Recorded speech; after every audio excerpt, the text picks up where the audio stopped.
करतो। आज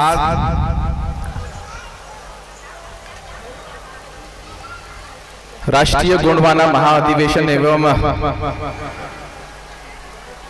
कोया पुणेम या राष्ट्रीय गोंडियन संस्कृती महोत्सवाच्या निमित्त उपस्थित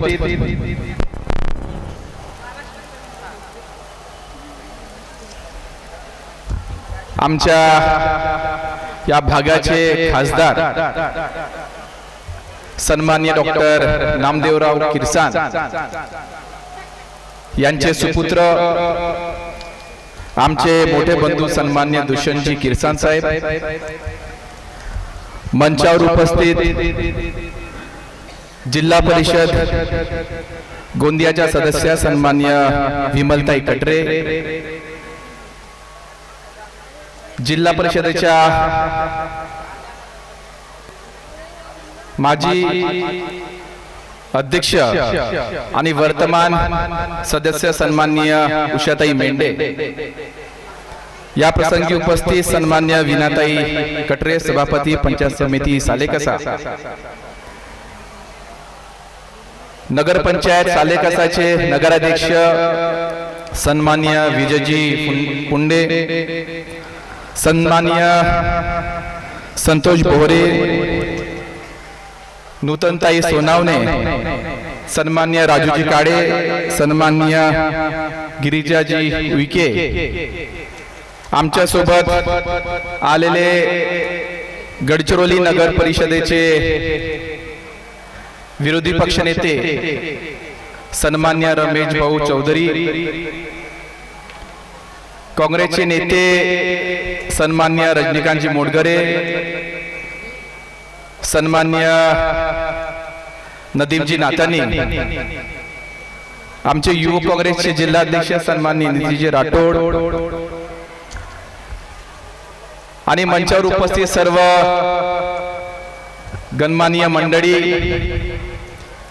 या विचारपीठावर ज्यांचं नाव सुटलं असेल सर्व गणमान्य मंडळी आणि या यात्रेनिमित्त उपस्थित समस्त कोयावासी, या यात्रेच्या माध्यमातून संबंध भारतामध्ये या गोंडियन समाजाचा प्रचार प्रसार आणि अस्मिता राखण्यासाठी ज्यांनी आपलं आयुष्य झिजवलं अशा तमाम महापुरुषांना मी सर्वप्रथम अभिवादन करतो। ज्या विभूतीच्या प्रयत्नांनी या कचारगड तीर्थस्थळाचा संशोधन ज्यांनी केलं असे तिरुमाल केबी मरसकोले साहेब, मरकाम साहेब आणि या समस्त गोंडियन संस्कृतीला अविरतपणे पुढे नेण्याचं काम या समितीच्या माध्यमातून चालू आहे असे या समितीचे सर्व सदस्य बंधू आणि भगिनींनो, खरं तर आताच भरत भाऊंनी सांगितलं की इथे कोणतं राजकीय भाष्य करायचं नाही, परंतु ज्या समाज व्यवस्थेमध्ये आपण वावरतो आणि ज्या समाजामधून येतो, समाजाचा एक जागरूक नागरिक म्हणून आणि या समाजामध्ये आपण जन्म घेतला, तो जन्म फेडण्यासाठी म्हणून आपल्या लोकांवर जर अन्याय अत्याचार होत असेल तर ते देखील सांगणं अतिशय गरजेचं आहे। संबंध भारतामध्ये आपण पाहिलाय, ज्या पद्धतीनं आपल्या आदिवासी बांधवांवर ज्या महापुरुषांनी जल जंगल जमीन वाचवण्यासाठी आपल्या प्राणांची आहुती दिली, त्या आहुतीला जर आपण ते आहुती फिरायचं असेल तर आपल्यासारख्या जागरूक नागरिक या समाजातील तरुण पिढीनं सामोर येणं अत्यंत गरजेचं आहे. आपण पाहिलंय की आपल्या